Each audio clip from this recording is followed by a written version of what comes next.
Donc, en ayant des usines sur la Lune qui construisent des satellites d'IA et en disposant d'un lanceur électromagnétique, le genre de choses qu'on ne découvre normalement que dans la science-fiction, eh bien, on va le rendre réel. On va vraiment avoir un lanceur électromagnétique sur la Lune. Et si on fait ça, on peut aller plusieurs ordres de grandeur au-delà. On peut atteindre 1000 gigawatts ou plus par an et à terme, capter peut-être 1 millionième, puis 1 millième, et peut-être même quelques pourcents de l'énergie du Soleil. C'est difficile d'imaginer à quoi penserait une intelligence de cette envergure. Bienvenue à l'Assemblée générale de XAI. On a une présentation très excitante pour vous. On va commencer par récapituler les progrès incroyables que l'équipe XAI a accomplis en seulement 2 ans et demi. C'est vraiment remarquable, dans la poursuite de notre objectif, comprendre l'univers. Donc, un tour d'horizon de nos accomplissements depuis la création. C'est important de garder en tête que XAI n'a que 2 ans et demi. C'est encore un bambin, en gros. Et pourtant, on a accompli une quantité incroyable de choses en très peu de temps. Nos concurrents ont 5, 10 et, dans certains cas, 20 ans d'existence. Ils ont des équipes bien plus grandes, ils ont démarré avec bien plus de ressources. Et malgré tout ça, on a atteint la première place dans de nombreux domaines en seulement quelques années. On est numéro 1 en voix, en génération d'images et de vidéos. Je pense que ce stade, d'après les derniers chiffres que j'ai vus, on génère en fait plus d'images et de vidéos que tous nos concurrents réunis. On est en tête en matière de prévision, ce qui est l'un des indicateurs clés de l'intelligence. Notre modèle de prévision Grok 4.20 a battu toutes les autres IA en prévision et on a dominé de nombreux classements. On a maintenant une super application avec Imagine et le cœur de Grok. On a fait des améliorations radicales à l'application X et on a lancé Grokpedia, qui est en passe de largement dépasser Wikipédia.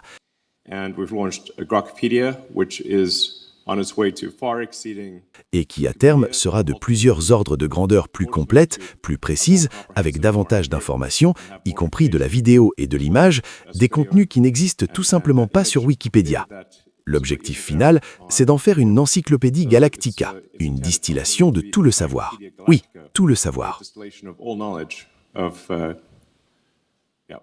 Et on est les premiers à avoir déployé un cluster d'entraînement de 100 000 GPU H100, et on est au point d'atteindre le premier, je devrais dire, million d'équivalents GPU H100 pour l'entraînement.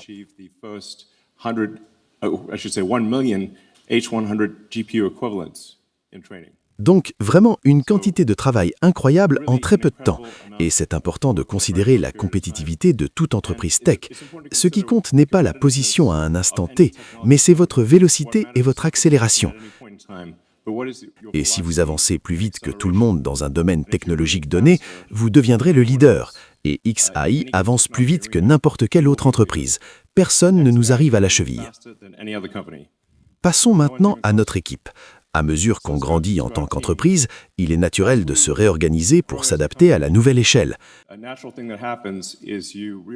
Quand on lance une start-up, on a peut-être quelques dizaines de personnes et tout le monde discute entre soi.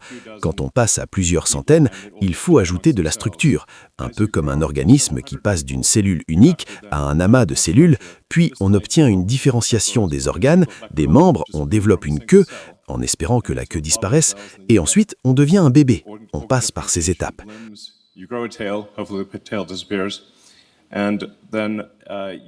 Donc on se réorganise parce qu'on a atteint une certaine taille et on structure l'entreprise pour être plus efficace à cette échelle. Naturellement, quand ça arrive, il y a des gens qui sont mieux adaptés aux premières phases d'une entreprise et moins aux phases suivantes. Et pour ceux qui sont partis, je voudrais simplement dire merci pour votre contribution. Merci de nous avoir amenés jusqu'ici et on vous souhaite le meilleur pour la suite. Passons maintenant à la nouvelle structure de l'entreprise. Elle est organisée autour de 4 grands domaines applicatifs. Il y a Grok Main et Voix, qui est vraiment le modèle principal de Grok, c'est pour ça qu'on l'appelle Grok Main. Ensuite, il y a un modèle spécifique au code. Il y a un modèle image et vidéo, qui est Imagine, et puis il y a MacroHard, qui a pour but de réaliser l'émulation numérique complète d'entreprises entières. Et enfin, on a les couches d'infrastructure. Avec Grok Main, le modèle fondation principal, l'intention est qu'il soit véritablement utile dans un large éventail de domaines. Que vous fassiez de l'ingénierie, du droit, de la médecine ou quoi que ce soit d'autre, il vous est utile dans votre travail. C'est essentiel pour comprendre l'univers et rendre les choses aussi utiles que possible que quand Grok vous donne une réponse, vous puissiez compter dessus. Je pense que les choses vont évoluer, peut-être même d'ici la fin de l'année, au point où on ne prendrait même plus la peine de coder. L'intelligence AI créera directement le binaire, et l'intelligence peut créer un binaire bien plus optimisé que n'importe quel compilateur. On dira simplement « créer un binaire optimisé pour tel résultat » et on court-circuite même le codage traditionnel. C'est une étape intermédiaire qui ne sera probablement plus nécessaire d'ici, je dirais, la fin de l'année. Et on s'attend à ce que Grok Code soit à l'état de l'art d'ici 2 à 3 mois. Ça va très vite. La majorité de la puissance de calcul AI va servir à la compréhension vidéo en temps réel et à la génération vidéo en temps réel. Et on s'attend à être leader dans ce domaine. Ça vaut la peine de souligner ces points. Il y a 6 mois, on n'avait quasiment rien ou très peu en génération et édition d'images et de vidéos. Et en 6 mois, on est passé à la première place, en générant plus de vidéos et d'images que tous les autres réunis. On va faire la même chose avec le code, on va faire la même chose avec MacroHard. Et je pense que les gens seront assez impressionnés par le modèle Grok 4.2 qui arrive. C'est une amélioration significative. Et c'est vraiment juste la petite version de notre nouveau modèle. On aura une version médium et une version large qui seront encore plus puissantes. Ouais, le projet MacroHard avec le temps sera probablement notre projet le plus important, parce que de ce dont on parle, c'est l'émulation d'entreprises humaines entières. Quand on regarde les entreprises les plus valorisées au monde, leur production est numérique. Elles ne fabriquent pas de matériel physique. Donc, il devrait être possible d'émuler complètement toute entreprise dont la production est numérique.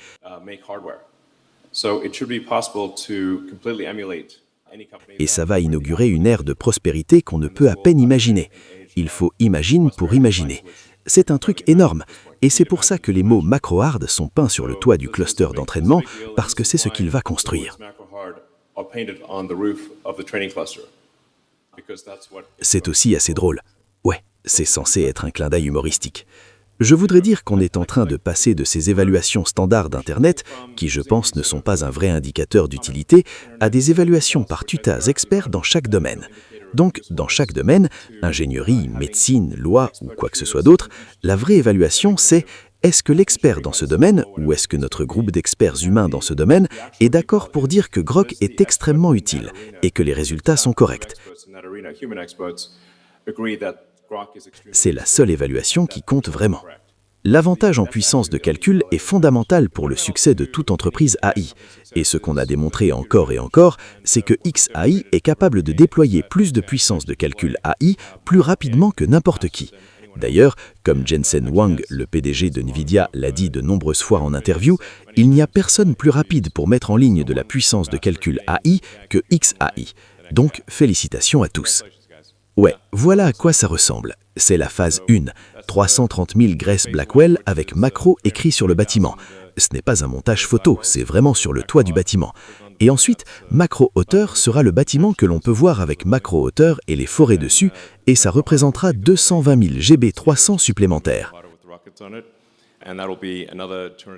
Donc tout ça va entraîner les modèles que vous utilisez. C'est absolument fondamental, évidemment, de disposer d'une puissance de calcul d'entraînement à grande échelle pour obtenir les meilleurs modèles. Ouais, ça me rappelle un peu le mème de José, vous savez, où on voit un gars qui creuse et 7 personnes qui regardent. Et une des grandes différences entre XAI et les autres entreprises, c'est qu'on est José, nous. On est le gars qui creuse. Et ouais, on a fait évoluer ce qu'était l'ancienne stack de messages privés de Twitter, qui n'était pas chiffré et ne gérait que du texte, vers un système de messagerie entièrement chiffré qui permet de faire des appels audio et vidéo, qui a tout ce qu'on peut attendre d'une app de messagerie. Les messages éphémères, le blocage de capture d'écran, bref, toutes les fonctionnalités qu'on veut dans une app de messagerie. Et on va rendre le code open source dans les mois qui viennent, tout comme on rend le code de l'algorithme de recommandation pour que les gens puissent vraiment voir ce que l'on fait. Rien ne vaut la transparence pour inspirer confiance envers une entreprise. On va être le seul algorithme de recommandation qui soit vraiment open source. Vous pourrez voir ce qu'il fait et comment il évolue. Avec GrokChat, ce sera aussi open source, donc vous pourrez vérifier s'il y a des vulnérabilités. Il n'y aura aucun mécanisme caché pour la publicité ou quoi que ce soit d'autre dans GrokChat, qui est vraiment conçu comme un système de communication universel. Et dans les mois qui viennent, on sortira une application XChat autonome. Si vous voulez juste envoyer des messages, vous pouvez le faire sans passer par l'app principale. Et elle aura le partage d'écran et le multi-utilisateur, donc on pourra faire des appels vidéo avec beaucoup de personnes. C'est vraiment destiné à être un système de communication complet avec XChat. Pour Xmoney, on l'a en fait déjà en bêta fermée en interne au sein de l'entreprise. Et on s'attend dans le mois ou les 2 mois qui viennent à passer à une bêta externe limitée, puis à un déploiement global pour tous les utilisateurs de X. L'objectif est vraiment d'en faire l'endroit où se concentre tout l'argent, la source centrale de toutes les transactions monétaires. Ça va vraiment changer la donne.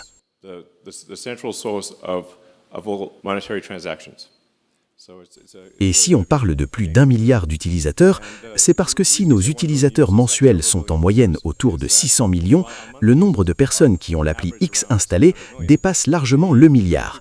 C'est juste que la plupart des gens ne viennent à l'appli X qu'occasionnellement quand il y a un événement mondial majeur.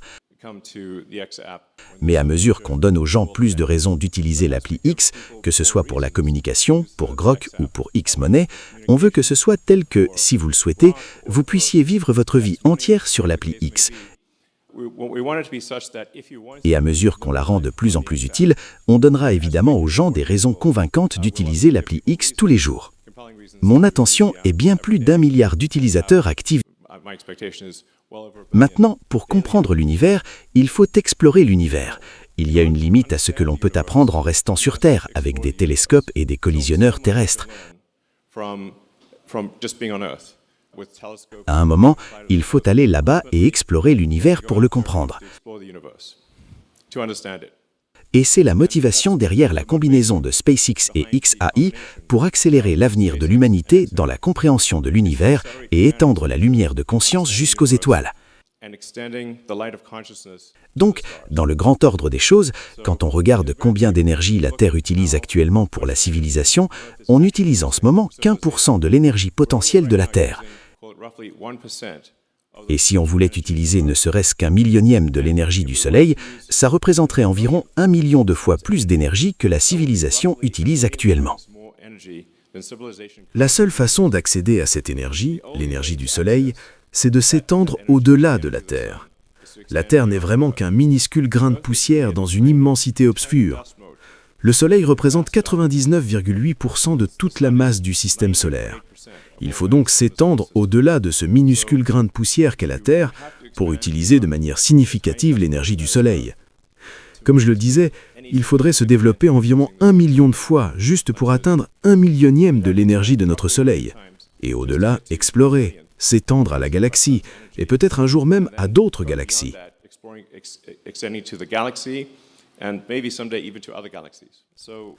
Donc, la prochaine étape après les centres de données terrestres, ce sont les centres de données en orbite terrestre. Et on va lancer, avec SpaceX, des centres de données orbitaux au niveau de 100 à 200 gigawatts par an. Pas en cumulé, je dis bien, par an. Et à terme, on voit un chemin pour lancer depuis la Terre jusqu'à peut-être 1 terawatt par an de puissance de calcul. Et si on veut aller au-delà d'un simple terawatt par an, pour ça, il faut aller sur la Lune. Donc, en ayant des usines sur la Lune qui construisent des satellites d'IA et en disposant d'un lanceur électromagnétique, le genre de choses qu'on ne découvre normalement que dans la science-fiction, eh bien, on va le rendre réel. On va vraiment avoir un lanceur électromagnétique sur la Lune. Et si on fait ça, on peut aller plusieurs ordres de grandeur au-delà. On peut atteindre 1000 gigawatts ou plus par an, et à terme, capter peut-être 1 millionième, puis 1 millième, et peut-être même quelques pourcents de l'énergie du Soleil.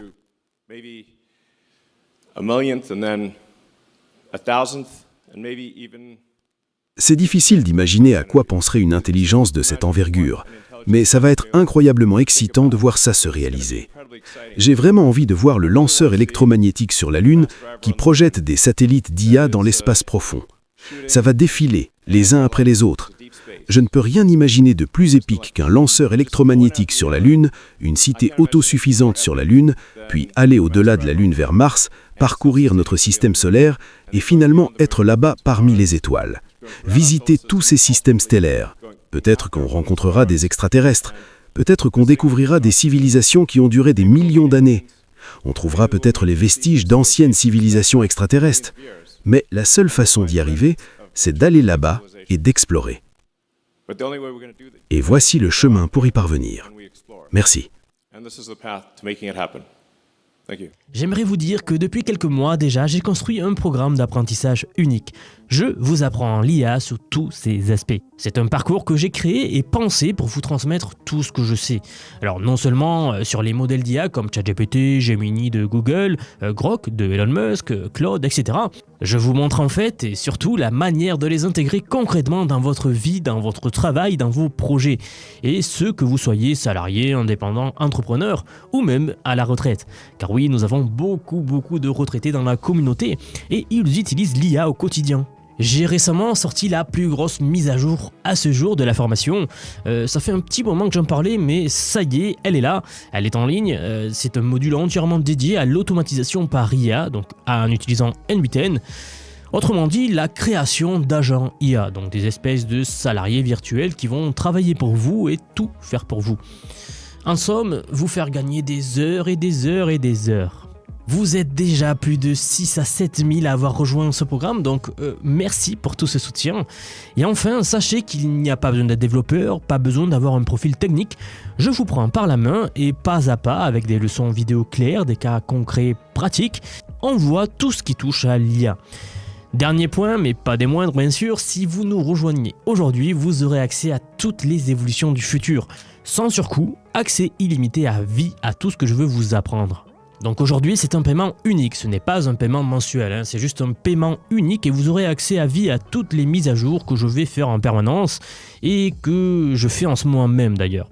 Donc si cela vous intéresse, vous avez les liens en dessous de la vidéo, donc soit en description, soit en commentaire épinglé pour nous rejoindre. Dans tous les cas, moi je serai très heureux de vous accueillir dans le programme Vision IA.